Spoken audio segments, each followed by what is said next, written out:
Washington Post ABC poll talks about how over 60% of Americans don't feel the president's done much.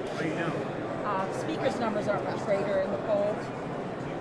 How does the divided Congress come together with the White House and make the country move in the right forward direction? Well, the first thing I say is don't trust polls. We keep learning that in election after election. And let's face it, most people aren't paying attention to what's happening in Washington. Once you get outside the Beltway, that falls off really quickly. And we pay attention because we're here.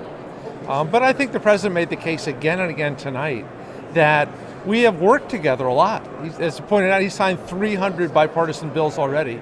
And some of the biggest things we did in the last 2 years, the infrastructure bill, the CHIPS and Science Act, the burn pits for veterans, the biggest postal reform in a generation, all these things were done in a bipartisan way.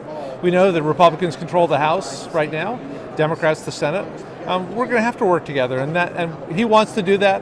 One of the big applause lines tonight is he said, he will sit down with his economic plan and ask the Republicans to sit down and talk about it together, and everyone clapped.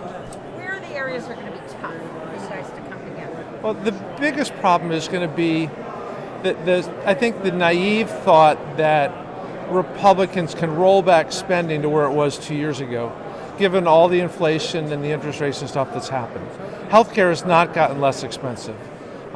Taking care of our military has not gotten less expensive. So where they're going to find, $100 or $200 billion worth of spending cuts is really difficult to see.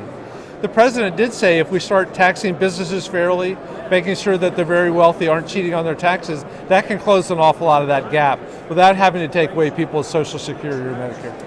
What are you willing to give in on, so to speak, for the deficit? Well, he already, I think he suggested that his budget's going to reduce it by $1.7 trillion. I don't remember the exact numbers. I do know in the last 2 years, he's reduced the budget deficit annually more than any president ever has in American history. And so we just need to continue to do that. Part of it is all the investment that we make into these new factories, in the broadband, in the education, the infrastructure, all that. The more we grow our economy, the more tax revenues there are, the more the deficit goes down.